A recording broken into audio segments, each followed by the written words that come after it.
Hi, Pete Moore, welcome to Gunmark TV. It's our second blast from the past feature, and this one is really different. This is the Walther G22, I believe the first modern rimfire bullpup semi-auto ever made. And coming from a company that is very much all about accuracy, it's quite a different beast, as you can see. As far as I know, I tested one in June 2011 for shooting sports, and I think the design goes back a few years before that, so we can assume the design is well over 10 years old. This is the 20-inch barrel version, and this is the beautiful Bullpup, because that's the barrel there, and the magazine and everything is behind it, as you know. So a much more compact rifle with the same barrel length, or even longer. In the UK, you mainly saw them the 24-inch barrel, which made them look quite weird. It came out to about there. They came threaded, I believe, 14x1, and they have a full polymer body shell. And you could also switch over the bolt from left to hand, the right hand to left hand operation, but it was an exercise fraught with danger, because there were cases of people changing everything over and leaving the extractor or the ejector in the old position, and guns were, should we say, malfunctioning, but it was more of a gunsmith job. But it's very space age. Got a D handle here, very high front sight. You need it because of the straight line. You see a straight line layout, and it puts everything really high. Got a Picatinny rail here. Trigger is a bit squidgy, but it works okay. And quite an unusual safety, which we'll come to. But basically, this is the G22. At the time, it was very popular, but it didn't prove to be really popular because it was lacking, should we say. There's nothing wrong with the gun, but it was lacking.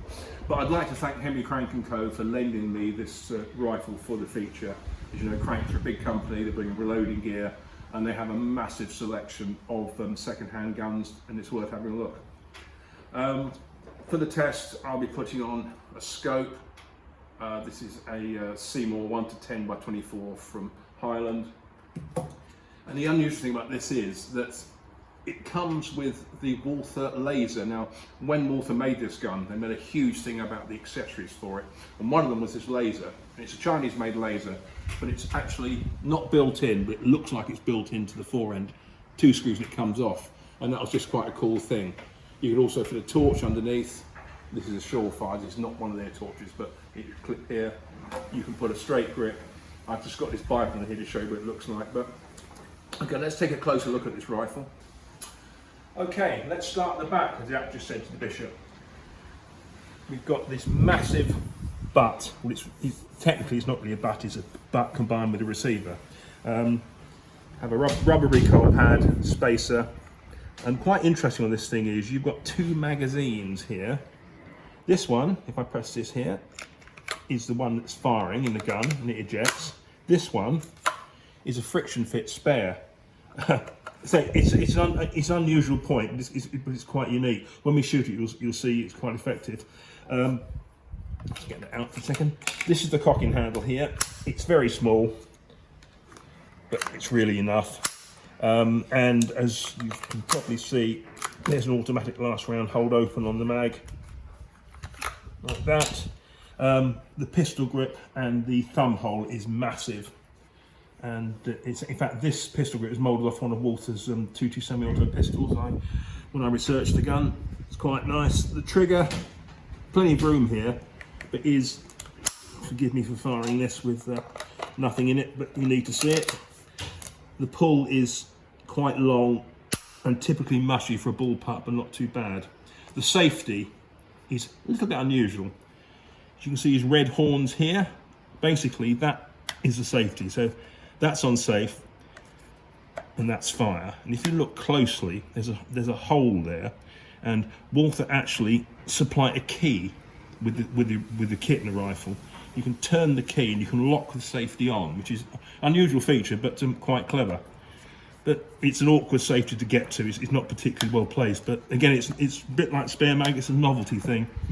Moving forward, we have the rear sight, which is an A-frame style with a Picatinny base, and you have irons on here, flip-up irons.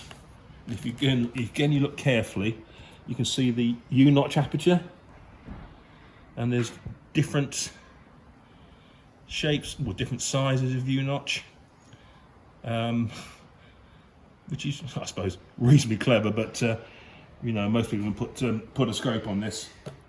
Moving forward, we have this 20-inch medium weight barrel, and here's the front sight, which is again an A-frame, very much like an AR-15, but the blade can drift left and right. That's pretty much it. So it's light, it's handy, and it will make a great car gun for rabbits, or just something if you want to be different, stand out from the club from the AR-15 and 1022 users. So that is pretty much it. Next time you see this, we'll be putting some lead down the range with it.